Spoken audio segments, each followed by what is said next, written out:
आज हम कुछ मिश्रित धातुओं से बनी अंगूठी और हाथ के कड़े की ज्योतिषीय बात करेंगे।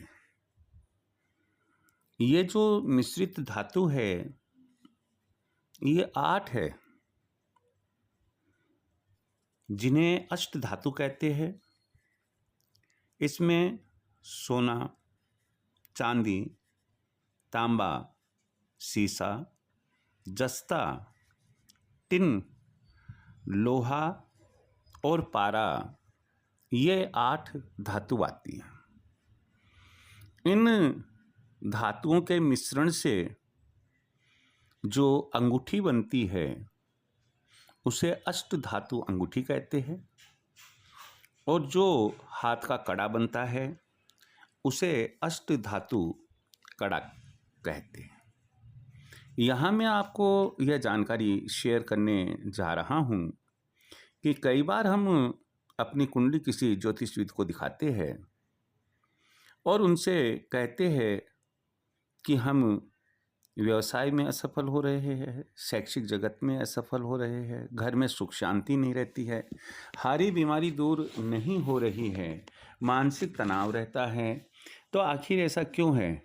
उन्होंने कुछ उपाय बताए, आपने वो उपाय भी किए, बावजूद उसके कोई इंटरनल बात ऐसी है जिसमें कि जो एक ग्रह दूसरे ग्रह को देखते हैं और ग्रहों की युति होती है, ग्रहों की ऊंच नीच, शत्रुता मित्रता होती है। कोई भी ऐसा कारण हो सकता है कि जिसकी वजह से ज्योतिषविद तो अपनी जगह सही है, लेकिन कुंडली इतनी सरल नहीं है उसका एनालिसिस जितना कि हम सोच कर चलते हैं। फलादेश उतना सरल नहीं होता है, कहीं गोचर भी देखना पड़ता है, तो कहीं नवमांस कुंडली भी काम करती है, कहीं चंद्र कुंडली, तो कहीं जन्म कुंडली काम करती है, कहीं अष्टावक्र काम करता है, तो कहीं और दूसरा जो भी उससे संबंधित कंसेप्ट है ज्योतिष से संबंधित वह काम करता है।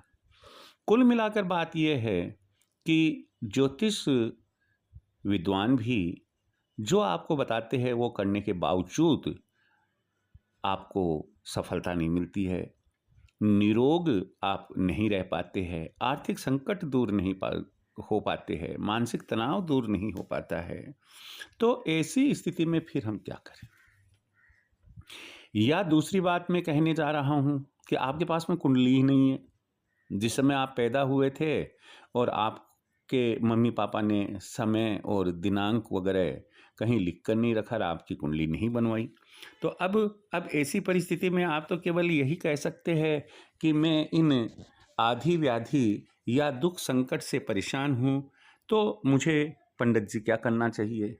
तो ऐसी परिस्थिति के अंदर जो एक सरल सुलभ ज्योतिषीय उपाय है वो ही मैं आपको शेयर करने जा रहा हूँ। बस आप एक काम ज़रूर कीजिए, चैनल सब्सक्राइब नहीं किया, चैनल सब्सक्राइब कीजिए, शेयर कीजिए, कमेंट कीजिए, लाइक कीजिए, जैसा आप मुनासिब समझे।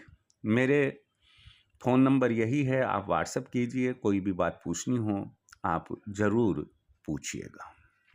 तो मैं आपको यह चीज़ कहने जा रहा था कि अगर जो 8 धातुओं के मैंने नाम बताए जिन्हें अष्ट धातु कहते हैं, आप इनसे यदि अंगूठी बनवा लेते हैं, अगर इनके मिश्रण से अष्ट धातु की अंगूठी बनवाते हैं और उसे धारण करते हैं, तो ऐसी मान्यता है कि आपको सुख शांति मिलती है। आपका जो स्वास्थ्य है, चाहे आपको ब्लड प्रेशर की शिकायत हो, हार्ट से संबंधित कोई प्रॉब्लम हो, शुगर से संबंधित कोई प्रॉब्लम हो, सामान्यतया वो नियंत्रण में रहती है। आपको असफलता या सफलता देखनी पड़ती है, आपको अपने कार्यों में सफलता मिलती है। आपको मेंटल टेंशन काफ़ी रहता है, वो मेंटल टेंशन दूर होने लगता है। और इसके अलावा जो भी आप सुख शांति चाहते हैं वो आपको प्राप्त होने लगती है। समय तो लगता है कि धातु काम करेंगे तो शायद हो सकता है 2 सप्ताह से 3 सप्ताह या 40 दिन के करीब लग जाए, लेकिन ये अष्ट धातु जरूर काम करते हैं। सवाल यह उत्पन्न हुआ कि आखिर फिर इसको धारण कहाँ करें, कैसे करें? तो इसको धारण हमें राइट हैंड यानी कि दाहिने हाथ की मध्यमा में धारण करना चाहिए। कड़ा दाहिने हाथ में धारण करना चाहिए। हाँ, पुरुष और स्त्री दोनों ही अंगूठी भी धारण कर सकते हैं और कड़ा भी धारण कर सकते हैं। शुभ दिन, शुभ समय पर अष्ट धातु की अंगूठी और कड़ा धारण किया जा सकता है। अपने इष्ट को ध्यान में रखते हुए आप इसे धारण करें। मुझे उम्मीद है कि अष्ट धातु के इस महत्व को समझते हुए आप अष्ट धातु की अंगूठी या कड़ा, यदि आप आवश्यकता महसूस करते हैं कि वही कि जीवन में किसी भी प्रकार की सुख शांति में कमी है या स्वास्थ्य से संबंधित कोई परेशानी है या कोई टेंशन चल रहे हैं और उनसे निजात पाना है, उनसे मुक्ति पानी है, तो आप निश्चित रूप से अष्ट धातु की अंगूठी या अष्ट धातु का कड़ा हाथ में धारण करें। जय श्री कृष्ण।